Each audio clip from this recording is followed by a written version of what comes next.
Ju kujtohet që ju kam thënë dikur që bektashinët luftohen shumë këtu në Shqipëri nga politikanët vendas, të cilët mbështeten nga politikat anti-shqiptare të serbëve dhe të grekëve, të cilët poshtë i tyre ortodoksë bashku me rumunët përpiqen dhe vllejt e Shqipërisë, të cilët kanë afeksion për rumunët, përpiqen të godasin krahun Bektashin.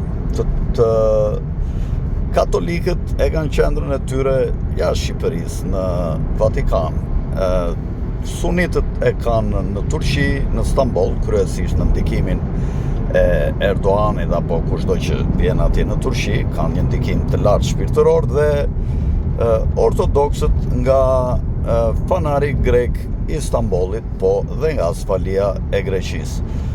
Po të shikosh që ka viti 1912, me Ismail Qemalin, me Ahmet Zogun, me Enver Hoxhën, me Ramiz Alin, me Fatos Nanon, me Edi Ramën, me Sali Berishën, të gjithë janë o musliman suni, o ortodoks. Si shpjegohet asnjë bektashi kur bektashinët janë ndoshta shumica e shqiptarëve ose barabar me sunin, sepse në qoftë se suninët janë muslimanët janë rreth 75% si trashëgimi muslimane, më shumë se gjysma janë bektashin, tatini janë më shumë se gjysma, duhet të jenë 35%, 40% e muslimanëve shqiptar. Tashi pse asnjë bektashin nuk vjen në pushtet? Mithat Frashi, që ishte përfaqësuesi kryesor i bektashinëve, u godit Keballi Kombëtar, dhe Ilir Meta u godit, dhe Erion Veliaj si trashëgimtar i PS-s me urdhër të Asfalis u godit, dhe tashmë në Partinë Socialiste kanë futur duart që futët dhe po dobësohet roli i Asfalis për të caktuar ata përfaqësuesin e tyre si trashëgimtar të Edi Ramës.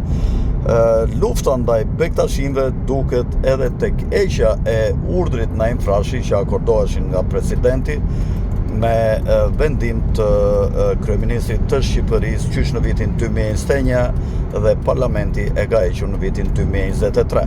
Është e turpshme të heqësh një ikonë kombëtare, poetin kombëtar shqiptar, ta heqësh nga urdhrat dhe dekoratat e popullit shqiptar. Prandaj jo më kot, Partia Socialiste e shafër kishës katedrales kryesore të kishës ortodokse, dhe Partia Demokratike është afër xhamisë kryesore të Namazgjall.